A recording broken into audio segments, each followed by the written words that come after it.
नमस्कार साथियों।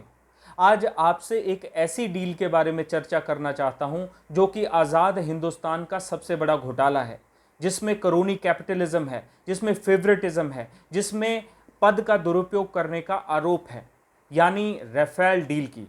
साथियों, साल 2012 में डॉक्टर मनमोहन सिंह की सरकार में फ्रांस के साथ एक करार किया जाता है, जिसके अंतर्गत 126 लड़ाकू विमानों को हिंदुस्तान के लिए खरीदा जाना था।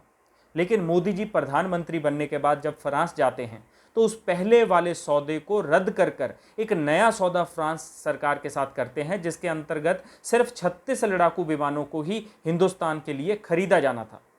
पहली डील के अनुसार एक विमान की कीमत 526 करोड़ रुपया तय की गई थी, लेकिन नई डील के अनुसार इस कीमत को तिगुना कर दिया जाता है, यानी लड़ाकू विमानों की संख्या को घटा दिया जाता है और कीमत को बढ़ा दिया जाता है।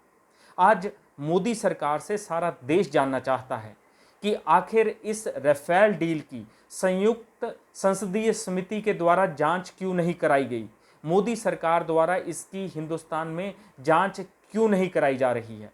पहली डील के अनुसार जो हिंदुस्तान में ऑफसेट पार्टनर होना था वो हिंदुस्तान एरोनॉटिकल लिमिटेड था, और नई डील के अनुसार रिलायंस डिफेंस को इसका नया हिंदुस्तान में ऑफसेट पार्टनर बनाया गया था।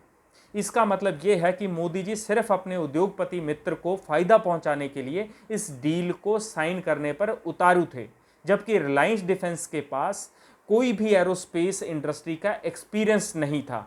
उनकी जो रिलायंस डिफेंस है वो कुछ दिन पहले ही बनाई गई थी, सिर्फ और सिर्फ इस डील को हासिल करने के लिए और हजारों करोड़ रुपए का मुनाफा अर्जित करने के लिए।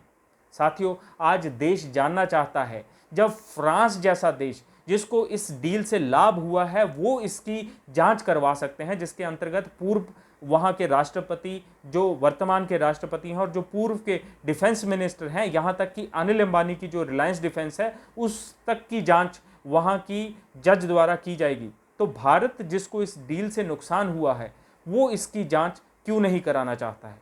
मोदी जी को स्पष्टता से आज देश की जनता को बताना होगा, जो हमारे एक्सचेकर को, हमारे खजाने को नुकसान हुआ है, आखिर उसका जवाब मोदी जी को देना होगा। जय हिंद, जय भारत।